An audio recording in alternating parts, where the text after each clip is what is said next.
Hey everyone, and welcome to this month's live event with Heather Thomas. She's once again ready to answer all of your quilting questions. So, hi Heather, thanks for being here. Thanks for having me. Of course. So I just want to remind anybody who is, maybe this is the first one they've ever tuned into, you can submit your questions for Heather to answer by typing that into the comment box below this video. We're going to get started right away with a question from Shoshana. And she says, when starting to quilt a finished top, what is the story with quilting in the ditch first and then doing whatever free motion quilting I have in mind? Do I have to do that? And if so, why? Well, actually, that's old school. That's something that we used to do back in the day before we heavily quilted a quilt. And now it's actually something that may very well get in your way if you were to do it and then go in and heavily quilt. It is definitely not necessary. So I don't advocate spending any time in that ditch. It's not fun to be in. It's hard to match a thread color to. You know, it's just not a great place to be. So no, you do not have to stitch in the ditch. You do not have to stabilize your quilt in that way. Simply start somewhere near the middle and quilt your your smaller areas in the middle first, and then move to your larger areas, and then move to the next area and do the same thing, smaller areas then larger areas, and you'll be great. So was the purpose of stitching in the ditch kind of to hold everything in place for you? That's kind of the way everybody did it before, because then they would just go in and add a couple extra lines in each block. There was very little heavy quilting before. Nobody ever quilted the backgrounds. When we first started machine quilting, there was just a lot of quilting in the ditch. And the first thing they would do is go through and quilt on every side of the blocks, the outside edge of the blocks, so that they were basically quilting a big grid. And that was kind of acting as additional basting, if you will. And so once they did that, they'd go back in and just add some basic stitch in the ditch lines inside the blocks too, and that was about it.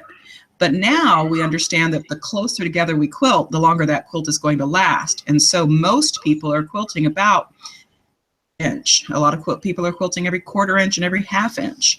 And so now that we do that, we don't need to do that grid stabilization anymore. In fact, sometimes it gets in our way. It can actually put puckers in place where we don't want puckers. So it's not necessarily a good idea anymore. Gotcha. All right, our next question here comes from Gloria, and she wants to know what causes skipped stitches while free motion quilting. Well, Gloria, there's a lot of different things that can happen, that can make that happen. The first question I have for you is, are you using basting spray? Because that is the #1 culprit for skipped stitches when machine quilting. Basting spray, if you get a little too much on, it will attach itself to the thread as it gets pulled through, and then it won't engage with the bobbin thread, and you end up with those skipped stitches. So that's the #1 culprit. The #2 culprit, so if you're not using basting spray, this would be probably the most common thing, would be having a burr in your needle. If there's a burr in your needle, that can cause the stitch to skip over the tip of the end of your needle when it tries to engage in the bobbin and cause skip stitches also. So change your needle. That's your first thing. You can often feel that burr by running your hand very slowly and softly over the tip of your needle. Other times you can't. The burr is just so microscopic, but it's enough to make the stitches skip. Be that your timing is off on your machine.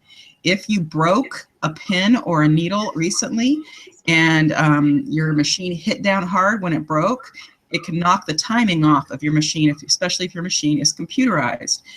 So if changing the needle doesn't help, then it might have to go to the doctor and get a checkup. Hopefully not. Hopefully just changing that needle is going to be enough. Perfect. All right, next question here is from Sharon, and she wants to know what makes a show quilt.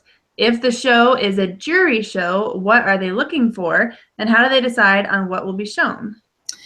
Well, that's a big, long question, or a big, long answer to that question. There is a difference between a juried show and a judged show. And so I always tell students when they are working on completing a quilt or even starting a quilt, the whole time they're working on the quilt, they need to decide who that quilt is going to serve. Is it going to serve you, the maker, and whoever its recipient is, if it's a gift or something like that, or the judge if it's going into a show. The parameters that judges score quilts on change according to shows. And almost every show you can ask for a list of those parameters. They don't usually just publish them along with the entry form. You usually have to ask for it. Some shows are up to 90% workmanship and only 10% eye appeal.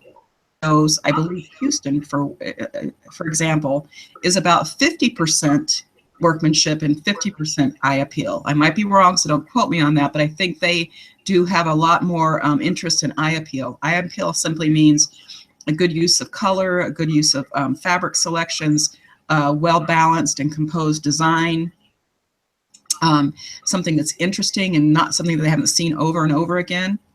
Workmanship comes down to a mixture of something that kind of rolls over into eye appeal.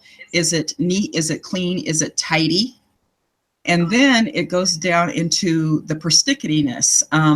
Are the straight lines straight? Are the stitched lines straight? Is the quilting consistent throughout?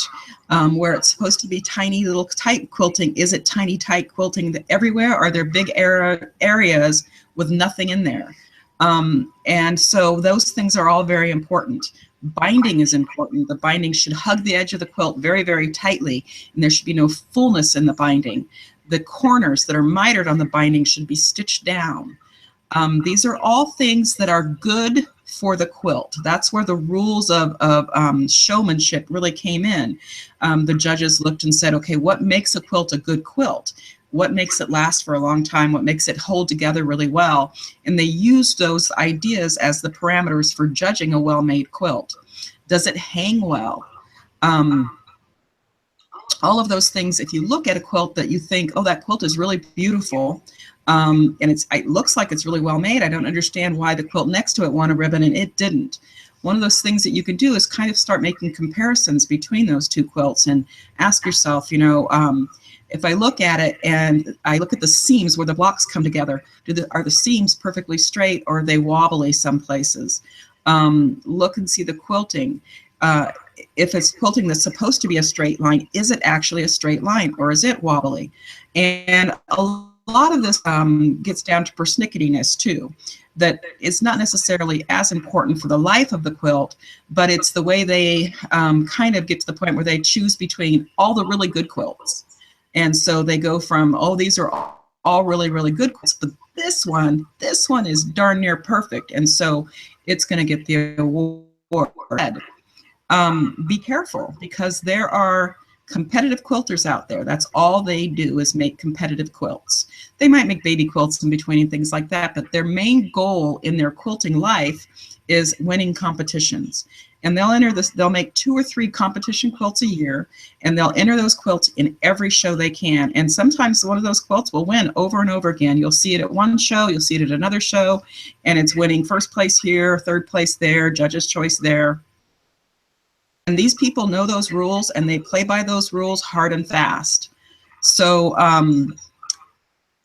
if you want to, my opinion is, if you want to join shows where it's going to be judged so that you can win first place, second place, third place, best of show, all those sorts of things, play by the rules. Find out what the rules are for that particular show, and quilt shows in general, in addition to what I've already said, and really work on that. However, if you get your ego caught up in it, you're probably not going to enjoy the process as much.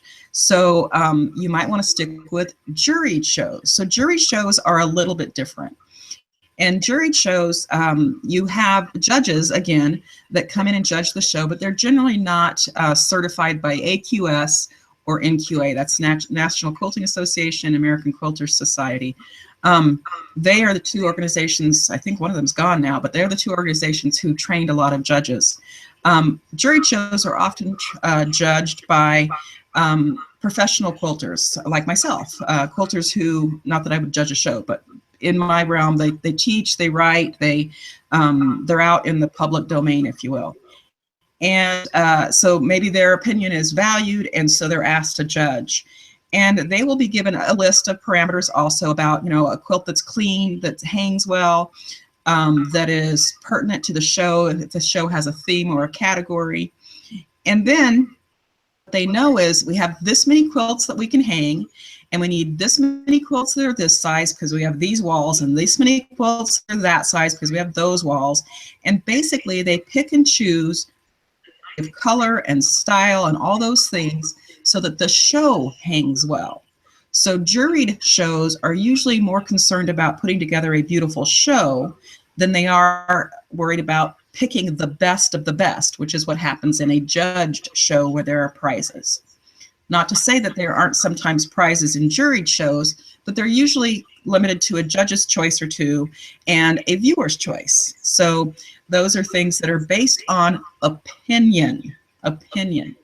Everything is basically based on opinion. I watched some judges judge a show one time, and they were not supposed to be based on opinion. They were supposed to be using the rules and regulations of the show. And I listened to these judges constantly. So again, ego, keep that in check because it's just somebody's opinion. And a lot of people get really hurt. Quilts don't get in shows or they don't win in a show. And, you know, sometimes it's just opinion. But perfection, unfortunately, is what you have to set your sights for when it comes to award-winning quilts. And in my opinion, not that a lot of award-winning quilts aren't absolutely stunning. Others, though, are so crisp, so clean, so neat, so tidy that they look manufactured. And they kind of lose a little bit of that wonderful soul that is in a handmade quilt. And I think that's a little sad. I'd rather see something that has a little bit of funkiness to it, a little bit of personality, a little bit of the soul of the maker in it. And I think those quilts are just stunning. I love to look at a quilt and go, wow, I can't even imagine what that woman was thinking when she did that. It's amazing that she did this, that, or the other. And I don't care if it's perfect. I care that it hangs well, yes. But other than that, there's so many different ways that you can cook this particular cake. And so, you know, just have fun with it. Have a lot of fun with it. Absolutely. All right, we just got a question that came in here. And someone wants to know if you have a quilt block book you recommend for traditional blocks. You know, there used to be a book out called Around the Block, and then they came out with Around the Block 2, and then another time Around the Block. I'm sorry that I don't remember who wrote it, but fabulous, fabulous books, because a lot of quilt block books will just show you a picture of the block and not give you any instructions. That Around the Block, again, the third book in this series, which I'm pretty sure is still out, it gives you instructions on how to make the block in 5 different sizes and different options for where you want to put your lights, mediums, and darks in each of the blocks to really change the way those blocks look. And which is really important. So not just how the block goes together, but how to cut it too. And so it's a very, very, very useful tool. Once you get yourself a nice block book, also get yourself a pair of hinged mirrors. So it's 2 mirrors that are hinged in the middle, sometimes, excuse me, with tape, and sometimes they have a little actual physical little locking hinge in there. And it's really great because you can open those up and set them on the corner of a block in the picture of one of those block books. And if you set it right there in the corner, you can see what that block looks like multiplied out in a quilt. And it kind of gives you an idea of what happens when those blocks come together and what secondary or tertiary designs are formed when that happens. So a good block book, and you could be quilting forever. So I think I highly recommend a good block book. Sounds good. All right, next question here is from Maureen. And she wants to know, what are the benefits of a sit-down long arm quilting machine versus a standing with a frame? Well, a sit-down is usually a mid-arm. They don't get as, you really can't do king-size quilts on them the way you can on a long arm.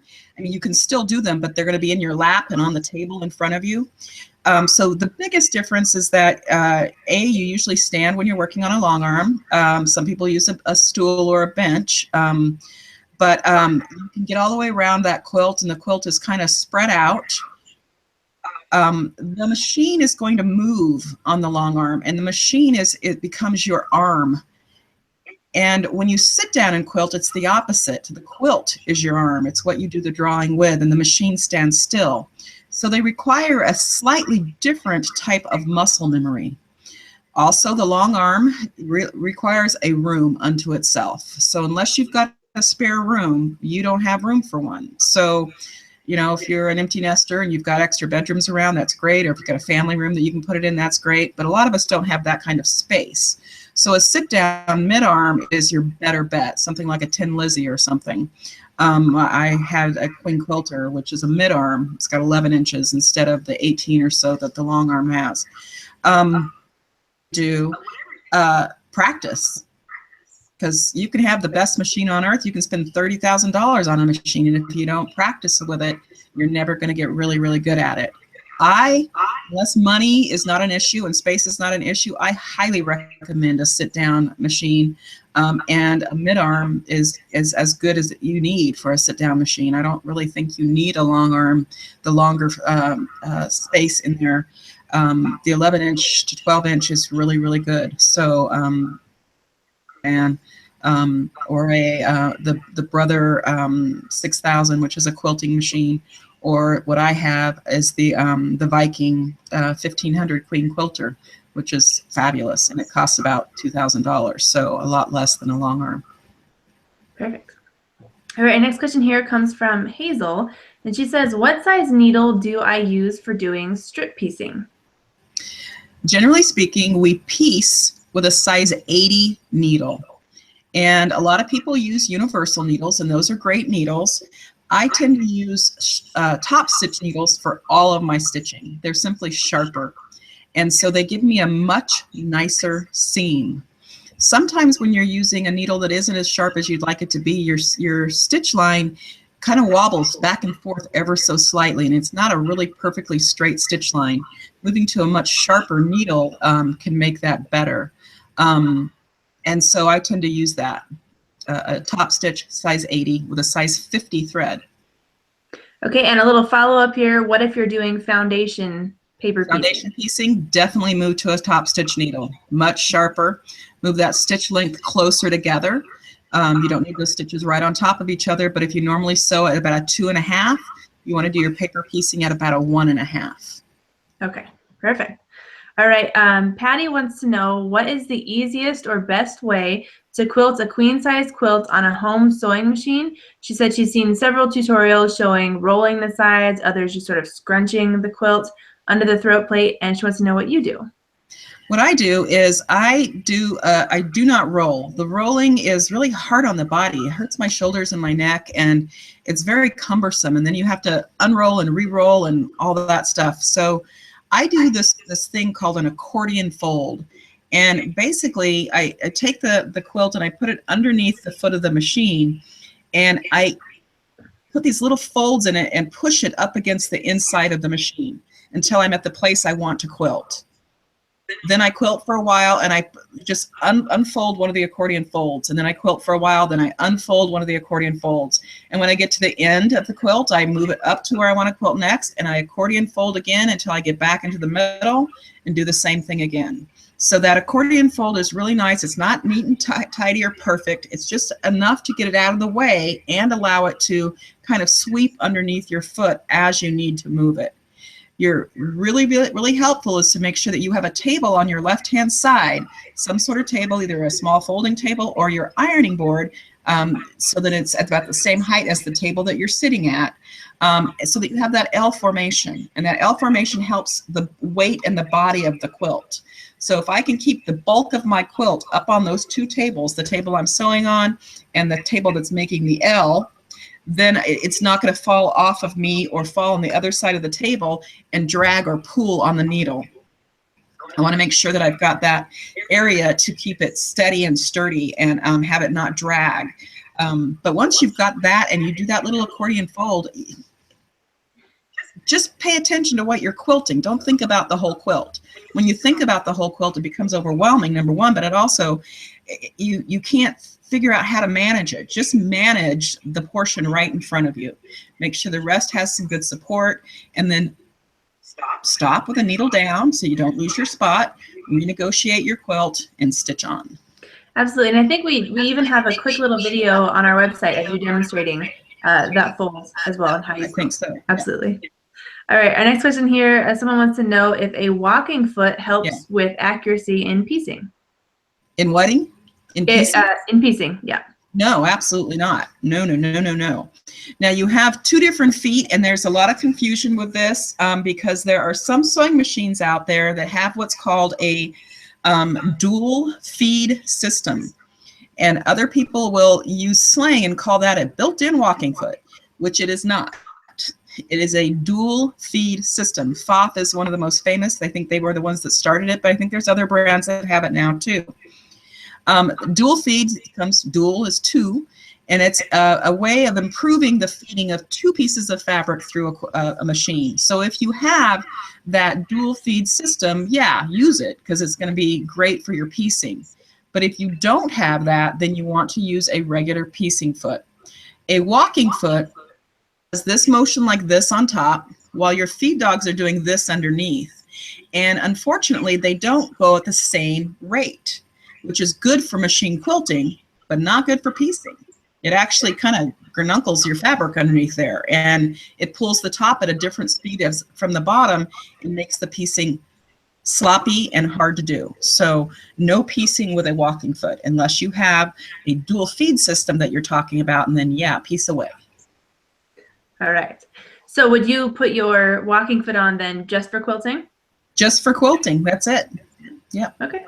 Even what if you're making, I'm trying to think of a scenario here. What if you're piecing and say you're using like a fleece or something, a really thicker, heavier fabric? Well, I still wouldn't use my walking foot. What I would do is I would lessen the pressure on my presser foot if I have that option on my machine. So a lot of machines have a little dial on the side. It's usually on the far left side on the top of the head of the machine, if you will. And you can simply change that presser foot pressure, and that's very helpful. But using a walking foot, let's say you're sewing together two pieces of minky or something like that, and you would think that that walking foot would help, but it actually makes one slip further ahead and one pull farther back, and so it actually, in my opinion, is a hindrance. Now, I don't know. I've only used one brand and one model of walking foot. But I've seen students try to use them for piecing and it be an absolute nightmare. So I wouldn't recommend it. Gotcha.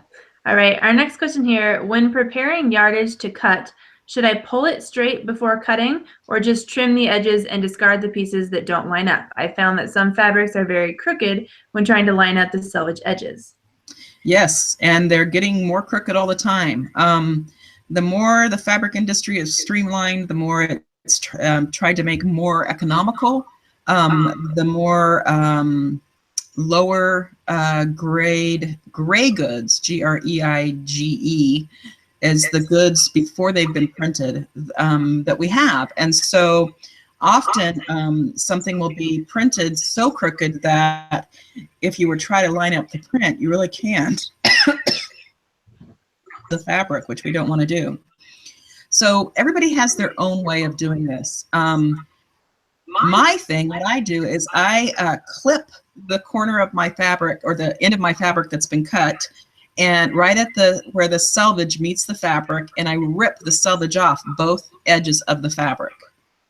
Once I've done that, then I have a true edge. Then I match those two up. The selvage can often pull in, especially after laundering, and it can really distort the fabric. So once I've done that, things tend to line up a lot better.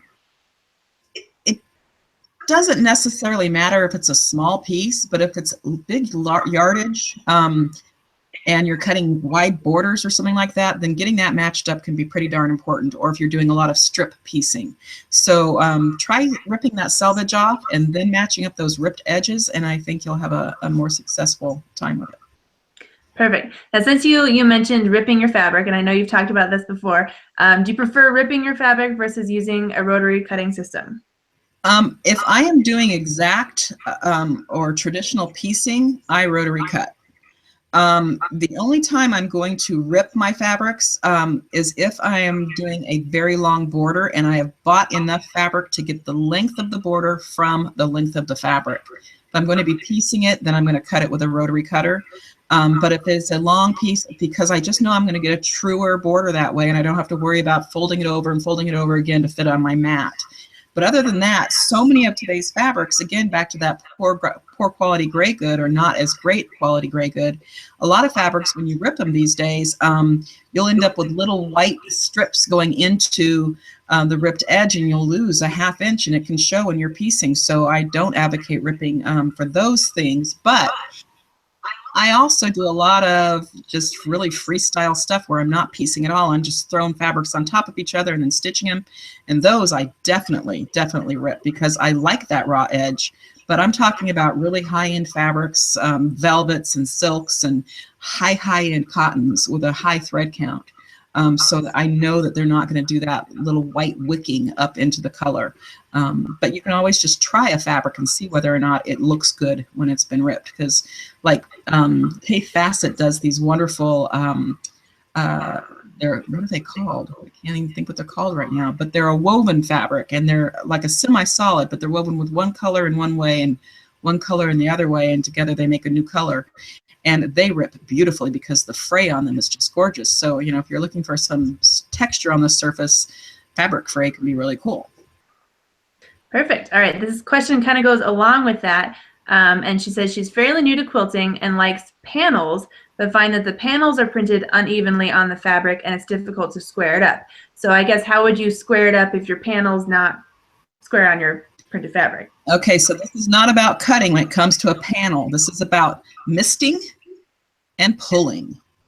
So as soon as you set your panel down on your cutting surface, take your ruler out, 2 rulers because it takes 2, lay one along one side of the panel because usually a panel has an edge that you're supposed to cut on, and see if that line is straight. If it's not straight, then you're going to lightly mist your fabric, and I do mean lightly, and pull it till it is straight, and then iron it dry. Next side and do the same thing, and you're going to be pulling, misting, pulling, ironing until you can get that puppy perfectly square. Then you can cut it and sew it. So a lot more work going into it if you really want those panels. It is. Yeah. But if you really like that fabric print. All right, This kind of goes along with it because you were talking about stretching. It says, when making a quilt sandwich, can you stretch the fabric too much? Well, yes, absolutely. So if we're talking about the backing fabric, which is what most people stretch, there's a little trick that you can do. So once you've kind of pulled that backing in place, you want to do, as you're pulling, you want to make sure that you're not pulling it out of its widthwise grain. So you don't want to distort it so that it ends up having some curves in the fabric. That is way too tight. Tight enough so that when you pick it up from the middle, you'll kind of pick it up, and when you let go, it'll make a little boing sound. That is really great. If it doesn't make the boing sound, then it's probably not tight enough. If it's so tight that you can't pick up the middle, chances are it's too tight. So we're looking for just kind of this perfect little amount of tautness. So yeah, you can definitely overstretch. Whatever you do, do not stretch your top ever when you're basting for quilting. If you stretch it, you can really, really distort it. What you can do, and what it can be important to do, is when you lay out your quilt top on top of your backing and then your batting, is you can take your ruler, and as you're basting, make sure that your stitch lines, your seam lines are straight. And you can do a little bit of manipulating there, a little bit of but not stretching, a little bit of pushing but not stretching, to make sure those stitch lines are straight when you go to pin them during the basting process. So taut in the back, but not so taut that you can't pick it up in the center, and taut enough that when you let it go, it goes ping, and then no stretching that top. If you were to stretch it too much, like your backing fabric, stretch it too much, can you ruin it to where you can't use it anymore, or is there? No, you can't ruin it, but what's going to happen is it's going to start to curl in on the edges, and it will distort if you hang it. Yeah. Okay. Our next question here, it says, why are my borders waving after I've applied the binding? How can I prevent this in the future? Well, one of the things that can happen when you put that binding on is there's 2 things. One, it can basically show you everything you did wrong on the quilt. Or two, if you pull your binding too tightly as you're sewing it on, it can kind of pucker in along those edges. Now, I have to take you back to your piecing and ask, when you sewed your border on, where did you measure your quilt? So you've pieced the center portion of your quilt and you're getting ready to sew your borders on. Take the instructions of your pattern for granted, because your piecing could make your quilt much different than what the instructions say. So let's say your quilt is supposed to be 45 inches square, and you're supposed to cut two 45-inch strips, and then whatever the width is, you're going to add that to the other two strips. But let's say it's supposed to be 45 inches for your first two strips, your two sides, or your top and bottom, whichever you like to put on first. And you go ahead and cut that 45 inches, and then you go to pin it on, and you go, whoa, wait, this doesn't fit. Well, your piecing could have, especially if there's lots of piecing in the piecing, it could have made your blocks slightly bigger or slightly smaller. Hopefully it's slightly smaller if there's a problem, because you can always cut your border smaller, but to make it grow, you're going to have to sew something on or recut. So what you want to do is, when you finish piecing the center part of your quilt, is you want to measure across the center of your quilt, not the edge. The edges get stretched out during the piecing. Measure across the center because it is the smallest. We can always stretch that fabric a bit, but we don't want to have to ease that fabric in. And if our quilt is bigger on the outside edges than it is in the center, we want that border that we put on to kind of deal with that problem that we've made. So let's say we've measured across the center of our quilt, and it measures 46 inches, not the 45 that the pattern said. So we're going to cut our borders 46 inches, unless you're me. Because if you're me, you're going to cut your borders 45 3/4 inches, a 1/4 inch too small. What happens when we sew a long strip of fabric onto something, the fabric on the top often stretches. And so we'll be 75% done sewing that border on, and we've pinned everything perfectly. And when we get down to the edge, it feels like we've got extra fabric. It's going to bunch up if we don't let go of those pins and cut some off at the end.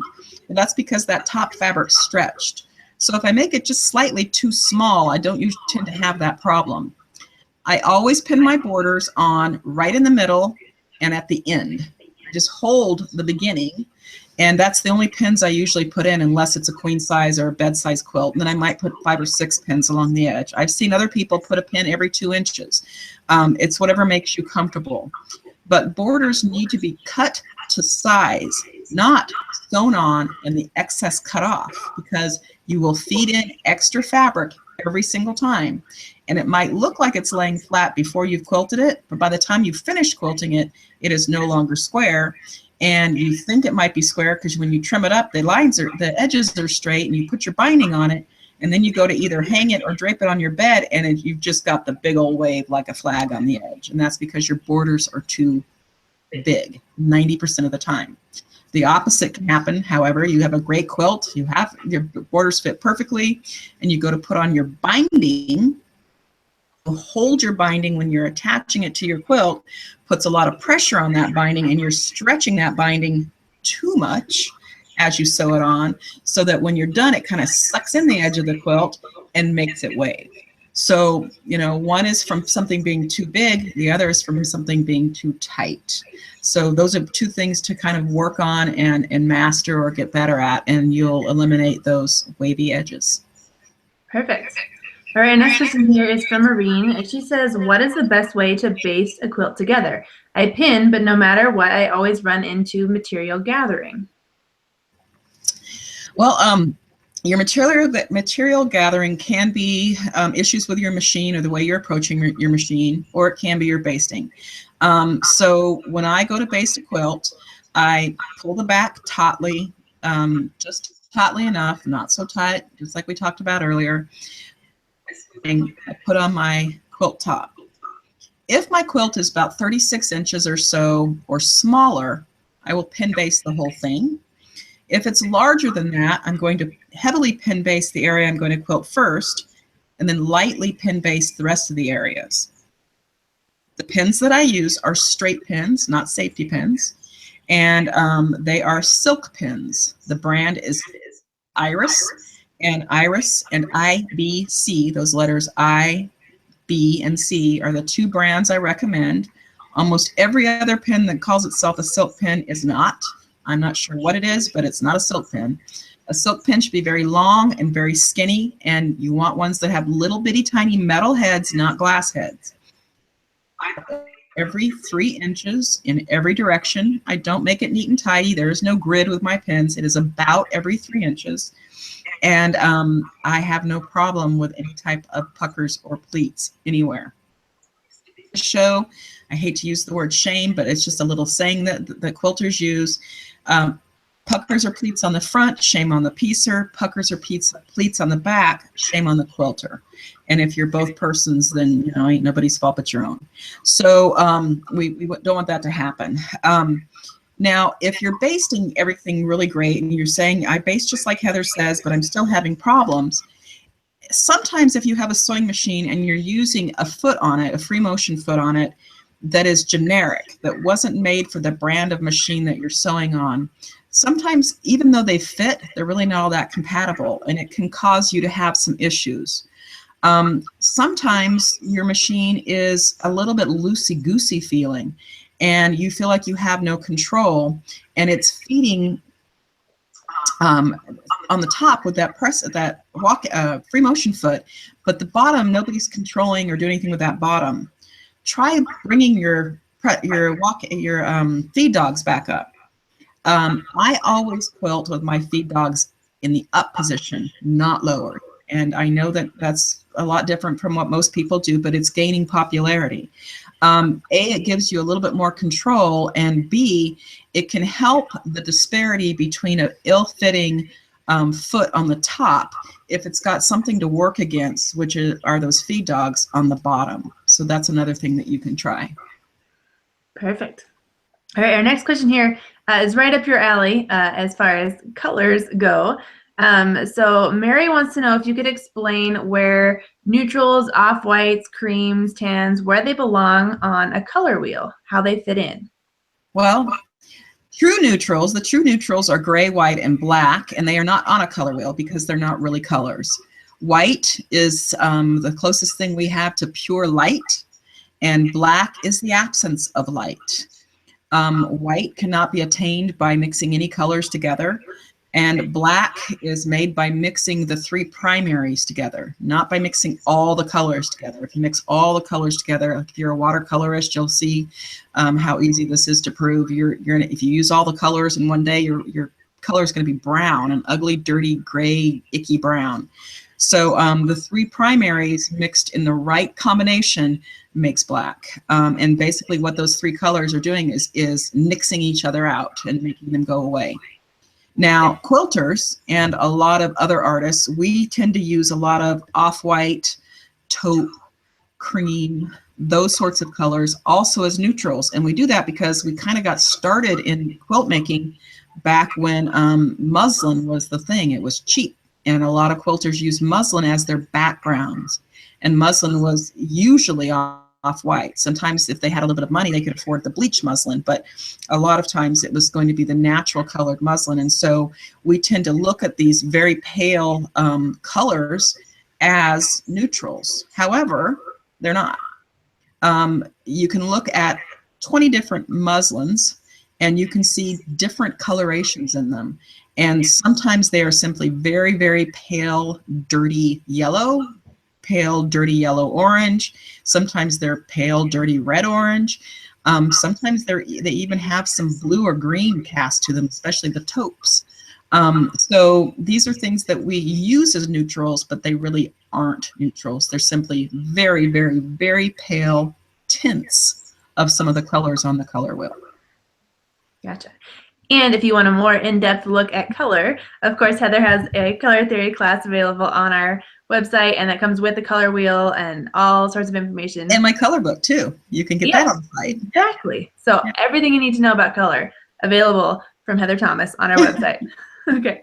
Our next question here is from Hazel, and she says, can you tell me how to remove foundation paper? When removing it, it usually makes the stitches on the top and bottom come out? Okay, well, if it's making the stitches come out, you're not making your stitches small enough. What's very important when you're foundation piecing is that you make your stitch length smaller than the normal stitch length. Normal stitch length is usually, excuse me, sorry about that. I forgot to turn my phone off earlier. The stitch length is usually 2.5 or so when we piece. And when we foundation piece, we want that stitch length to be about 1 inch, 1.5. So quite a bit smaller. If it's small enough, the paper should almost just fall off. So what I do is I simply fold the paper back at the seam line and crease it with my fingernail, and then pull the paper over and just kind of rip it off. And that kind of serrates it, if you will, and makes it come off very, very easily. Now, if you're talking about the paper that gets stuck in lots of little tiny itty bitty places on paper piecing, then what I do is I use a straight pin. So I take my straight pin and I do the same sort of thing. I sort of serrate it along that stitch line, and then I use the pin to just kind of grab that paper and pull it away.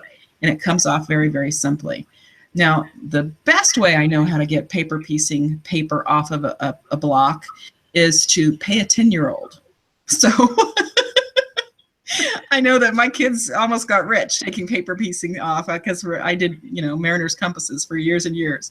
And I would just train them how to do it. And they'd sit and do it while they watch television and earn, $1 or $2. So that's always a nice option. Perfect. I love it.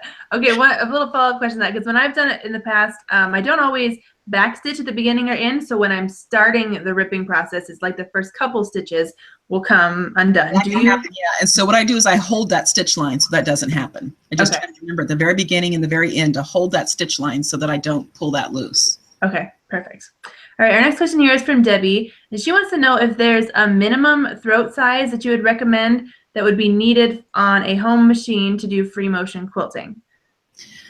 Well, it's funny. A lot of people use their single needle, little tiny hole throat plate, and other people will use a 7mm or a 9mm. The average machine, I think, comes with a 5mm. And I have never changed my throat plate ever. So I have to say that that's just something that I've never done. And I've always just used my 5mm. I do not switch to the single hole.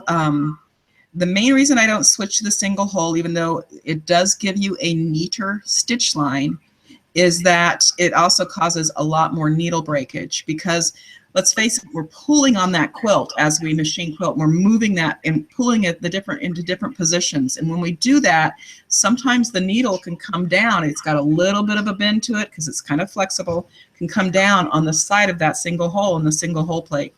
So I use the 5mm. If all I had was a 7 or 9, I might have to use that single hole. I think the 5mm is just enough. It's not going to pull the bottom of the quilt down into it, whereas a 7mm or a 9mm might do that. I'm not sure. I've never tried one, but I think the standard 5 is great. If you tend to not stitch very fast, or you don't tend to break needles very often, then you could try the single hole, but those would be your best options, single hole or 5mm. Perfect. And now just to ask this a different way, because your mind went to a different place than mine did, because and I said it went to throat plate, and I was thinking like the arm opening, the actual space. Well, your throat plate is that little plate that you pull back when you, on the old machines, change the bobbin out, yeah. Yeah. But so if you're talking about the opening of your machine, yeah. One of the downsides of machines like Bernina's, a lot of their styles only have 5 inches in there, and that's not a whole lot. And others now are automatically coming with 6, 8, 10 inches in there. And as soon as it gets to, I believe, 9 inches, it's called a mid-arm. So if that's what that's a totally different ball game. I know. I can't. I'm drawing a blank on what that is actually called. Not throat size, but I can't remember what it's called either. But just in case, we've covered both areas. There you go. Okay.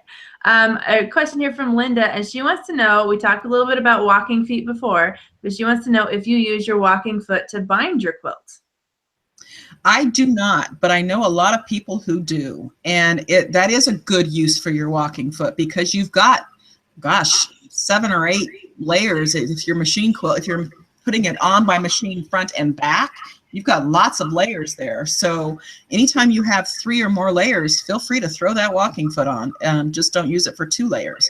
The reason I don't is because I don't have an open-toed walking foot, and so I can't see. I can't see where I'm going very well with it. If I had an open-toed one, then maybe that's what I would use, but I don't. So I don't, but I think it would be a very useful tool for that. Perfect. All right, our next question here is from Dory, and she says, how do you organize your scraps? I love quilting, but I hate dealing with all the bits and bobs in my stash. Well, I think that depends on what kind of person you are.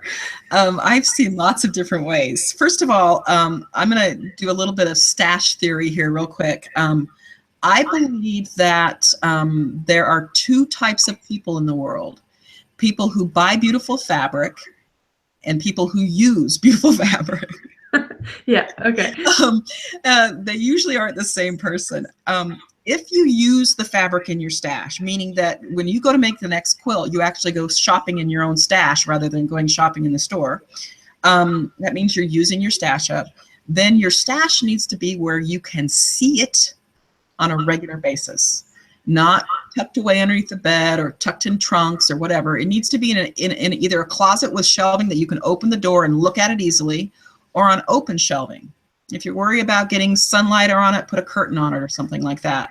But the more you have your fabric hidden away, the less likely you are to use that fabric. The more often you see your fabric, your whole collection, the more often it's going to speak to you and ask you to come play with it. This is a very important thing.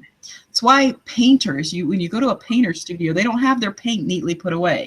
They've got that stuff strewn all over their painting surface because it calls to them. And we quilters, we get all neat and tidy and organized and put all that stuff away and we don't see it and then we don't think to use it. We just go to the store and buy something pretty. And I understand that. There's lots of pretty stuff at the quilt store, but I believe a stash is there to be used. So in that vein, I like to use clear tubs and for my scraps, and I simply have a warm scrap bin, a cool scrap bin, and a neutral scrap bin. And anything that is smaller than about 6 inches or so goes in the scrap bin. If it's a 2-inch long strip, it goes in the scrap bin. Now, if you make things like patterns that use those 2-inch strips all the time, or you constantly use 6-inch squares all the time, then you could separate them into baggies. But don't zip those baggies up. Put them in baggies according to size and color. But I like having that tub, that clear tub of all the warm colored fabrics. If I need an orange, I just rifle through it until I find some oranges that I want to work with. It's just important that they are easy to see and easy to get through. Because if it's hard to get through and you have to dig them out of storage somewhere, then you're not going to turn to your scraps. You're instead going to turn to a whole piece of fabric, cut a chunk off, and you're not using those scraps at all. So mine happen to be in the closet right behind me. I've got 3 tubs, cool, warm, neutral. Works really easy. Perfect. I have to admit, I buy more pretty fabric than I use. I like to buy it, but then I like to make things that are colors that I like, which tend to be neutrals. So I buy the pretty stuff to decorate my studio and sewing room, yeah, and then I use the neutral colors. So you and most of the people I know. So yeah. All right. Our next question here says, I saw a crazy quilt at a local quilt show. It included cotton, satin fabric, velvet material. How do you go about integrating all of these different fabrics?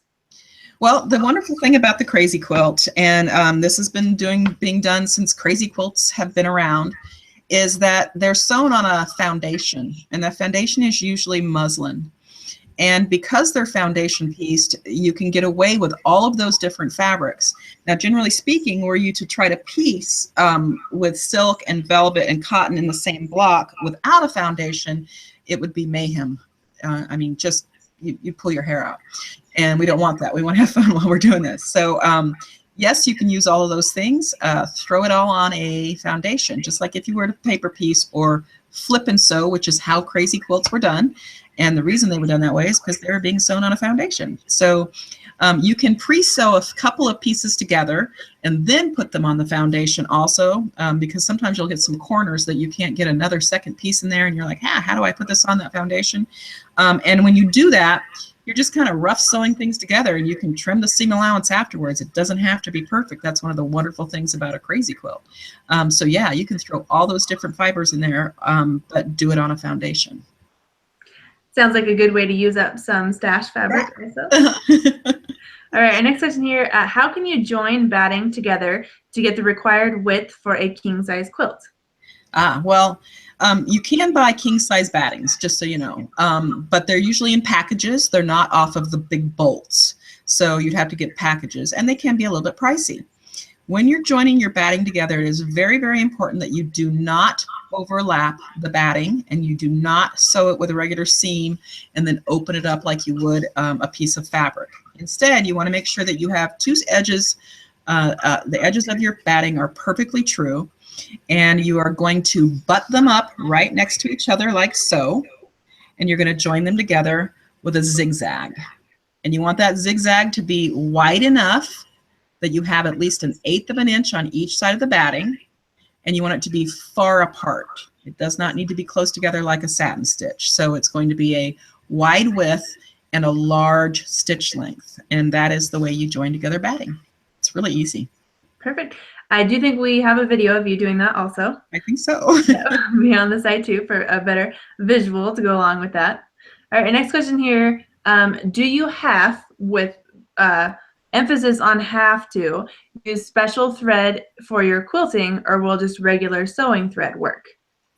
You can use any darn thread you want to for your quilting, but keep in mind that the weight of the thread is important and the quality of the thread is important, but it's as important as it is for the piecing.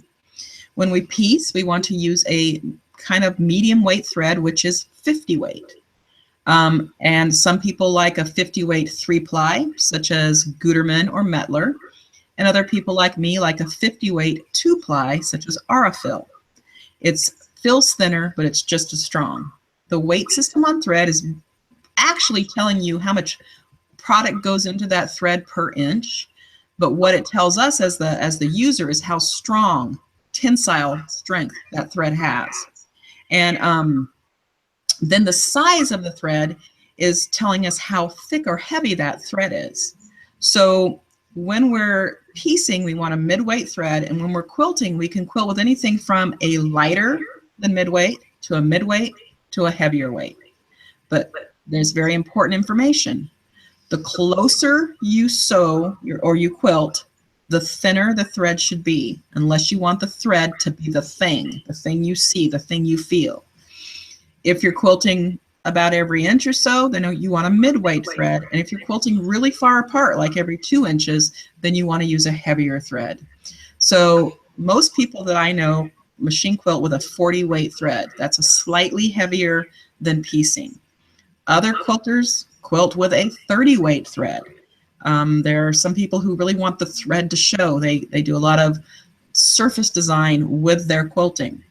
There are other people who do a lot of micro quilting, tiny little quilting right next to each other, like micro stippling in little tiny circles, and they move to a lighter weight thread, like a 60 weight.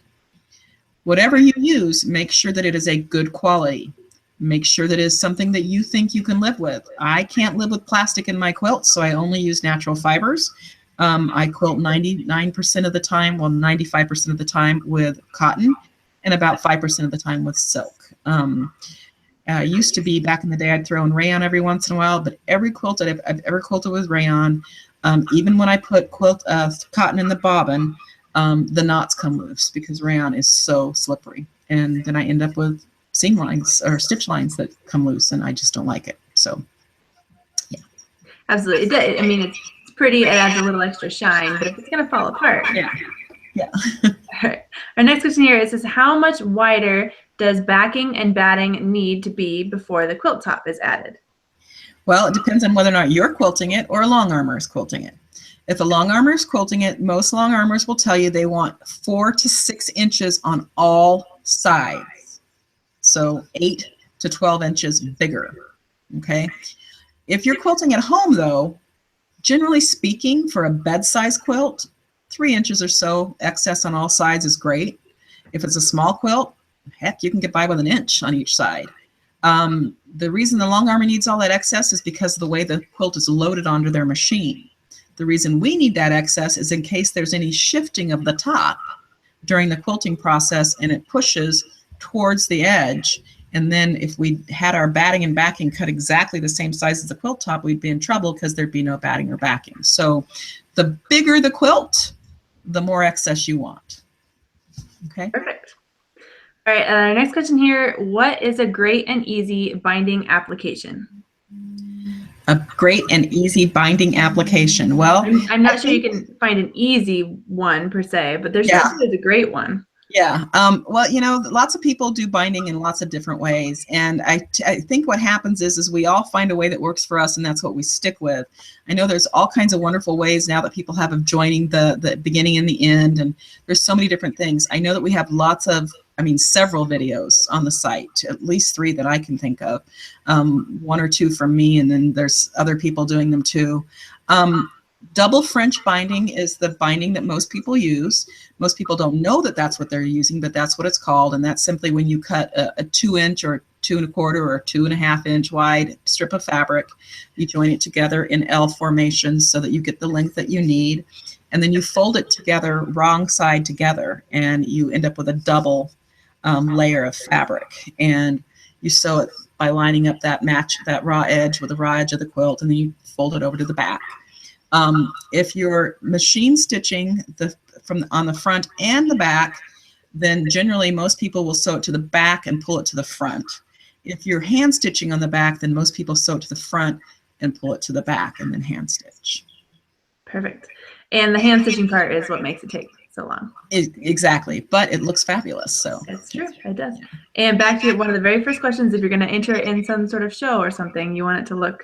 You want it to look exactly, yeah. All right, we have time for one more question here, and this one says, is it possible to move too fast when free motion quilting? I'm having an issue where every so often the upper thread is not catching the lower thread and I have unstitched lines. Does that mean I'm going too fast? It could mean that you are going too fast, yes, but generally not. But every once in a while that will happen. And it's a kind of a weird phenomenon. I've had it happen to me before, and there's really nothing else wrong with the machine, and it never happens again. And the only thing I can think of is that I was going too fast, but you'd have to be going really, really fast. Generally speaking, those skip stitches are caused from basting spray, if that's what you're using, or a nick in your needle. And that nick in the needle, you have to consider that machine quilting is asking our machine to do something that is definitely not made to do. They'll all do it. Most of them don't even mind doing it, but you're taking a needle very, very fast through all of these layers, and you're moving the quilt at the same time. And the machine is calibrated to have fabric fed through it using its feed system, and we're not doing that. And so what happens is we bend that needle, and we don't even know we've bent the needle. And the needle has flexibility, and so it doesn't break. Sometimes it does, but it'll bend and not break. And then what happens is that it hits other parts of our machine inside that it's not supposed to hit, and it puts little divots and little dents in it.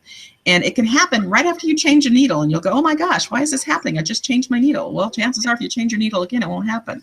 But that's my go-to is if my machine's skipping stitches, I change my needle and see if that takes care of the problem. Perfect. Changing the needle and like turning the machine off and then right back on. Those fix like 99% of computer these days, yeah. Absolutely. All right. Well, that wraps up our live event for this month. I want to thank you again so much for answering all of our questions. Well, thanks for having me. Of course. And we'll have you again back, of course, next month to answer even more questions. Okay. We'll see you then. Yep. I hope everyone has a good night. Bye-bye.